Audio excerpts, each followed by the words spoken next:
Hello, it's Axeman here, and today I'm going to be going through my top 8 mini guides for Trove. Yes, strange. I'm briefly going to go over 8 things on Trove that you can collect, like the chat commands, the wings boats, and shadow arenas and whatnot, just to give people a good rough idea on what they are and how they work. I will probably at some point in the future go in depth for pretty much everything, bar 1 or 2 things, and make their own videos, but for the moment I think just a small, quick little slap in the face should point people in the right direction of what to do. Now with that out of the way, let's start with the guides. Guide number 1, chat commands. There's a lot of chat commands on Trove that can help out with communication. All the commands start off with a /. I'll briefly go over some of the most common chat commands you'll probably be using and how different chat channels work. Every chat channel has their own number and name. By default you'll be in global, marked as number 1, and world chat, marked as number 2. You can create your own chat channel for you and your friends to talk privately. You can do this by doing /, then naming it whatever you like. There is no limit to this. You can name your channel anything you like. For example, / join lemon party. Just be warned, you're not going to have any moderation over this channel. Anyone can join in and ruin it for you, and you can't kick anyone out of there. You can switch back and forth to the channels by doing / and simply just typing in the number. You can also leave a channel at any point as well by doing / leave and add in the number. The numbers are a lot easier than actually typing out the full channel name, which can be a pain in the arse sometimes. Another command you'll be using a lot is / join me, then the character's username. This is very useful if you want to teleport people directly to your location. Guide number 2, wings. You get your first set of wings after you reach mastery level 20. Alternatively, you can get them much earlier than that though by buying a pair in the market. Wings allow you to glide through the air with 95 movement speed. This makes exploring much faster, although to get the most of them it's a good idea to have a fairly decent amount of jump. Other than the free wings you get at masteries level 20 and 110, the rest can either be crafted with great difficulty or purchased from the store. I will point out now that wings are purely cosmetic. They all have the same speed and they all do the exact same thing. Also, the wings that you've either purchased or crafted gives you 100 mastery points, which is a guaranteed level. Guide number 3, boats. Army mateys, do you want to be a fucking pirate? Of course you do, because pirates are fucking awesome. Boats by far have the fastest movement speed on the game, clocking in at a maximum of 140. Although I will point out that ships have different stats from one another. Some are faster than others, whilst others have better turning circles. The first ship you'll buy is the SS Dinghy. This can be bought in the hub for 500 glim. You'll also need to buy a sail as well to use a boat. You can buy the worn sail for 100 glim. Sails don't offer any other stat bonuses to the boat, although they do make it look a lot cooler. Every boat has a cannon mounted on the front of it. Surprisingly, these cannons deal very little to no damage whatsoever to mobs. You will however find crates floating around the ocean. You can shoot these crates and they'll drop seashells, glim or flux. They only drop a very little amount of each content so don't expect much from them. As far as I'm aware, they don't really have any plans for cannons, although PvP boats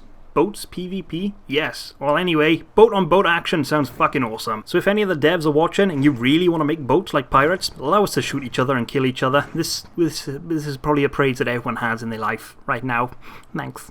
To finish off the boats, every boat you unlock will either give you 50 to 100 mastery points, and then unlocking the sails will either give you 10 to 50 mastery points. Pets, there's no denying that everyone wants a small companion following them around. Honestly, I'm just going to go over the pets extremely quickly as there's way too much for it to go into. I will, however, make a video on it at some point in the future. You can find most of the pets in the Sea of Tranquility. They'll be sold on small pirate ships dotted around the ocean. These ships can be identified with a red parrot on the flag. I don't really know if it's a parrot, but it looks like a parrot to me. They're called soul traps and they cost 250 glim each. I'll be honest, it's going to be a complete crapshoot trying to get the pet you want as it's completely randomized, so good luck trying to get the pet you want. Other pets can be obtained through chaos chests and shadow arenas. Pets will give you between 10 to 50 mastery points depending on which one you unlock. Shadow arenas!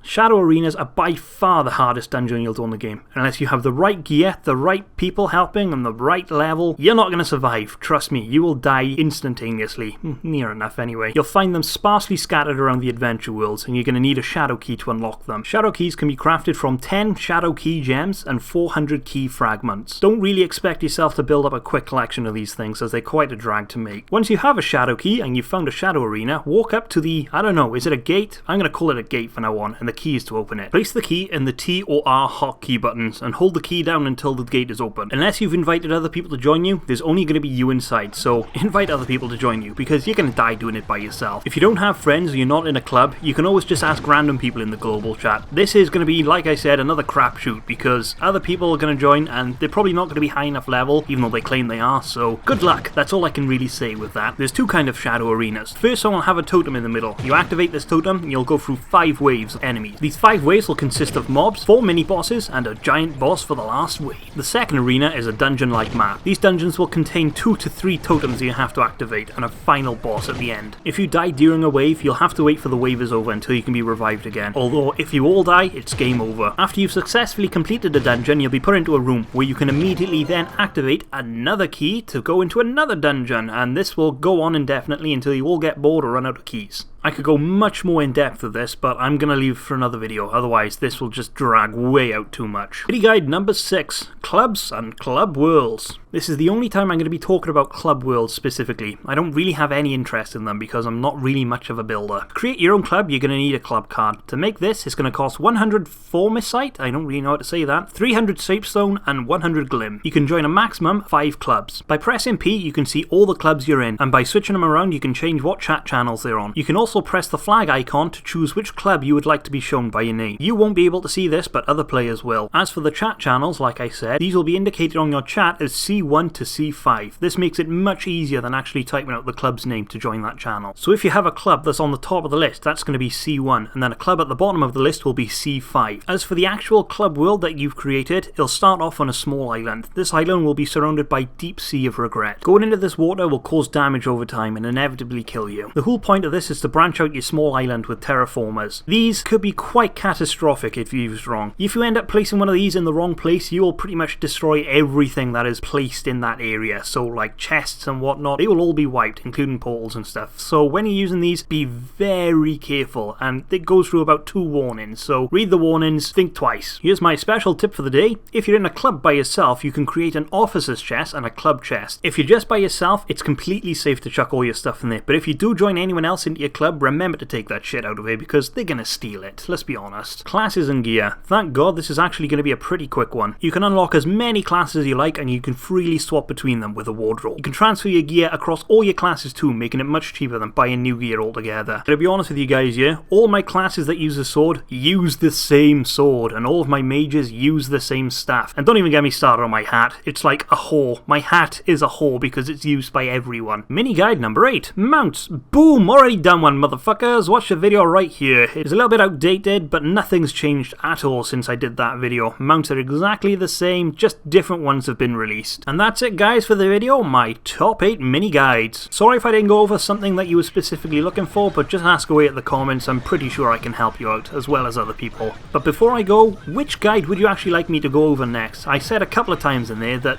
everything I said could be expanded into another video, but you know what, I don't even know which one to start off with. There's kind of way too much for me to think about. So yeah, fire away, pick one of them, whichever one you would like me to go over next, and I will go over them. And I'm just going to point this out now, I'm going to be trying my hardest now for 1 video a week, and some weeks I will try for 2, but that's going to be once in a blue moon. Trust me, I don't really get the time to make these videos as much as I'd like to. But anyway, thanks for watching the video guys, hope I've helped. Thanks, bye!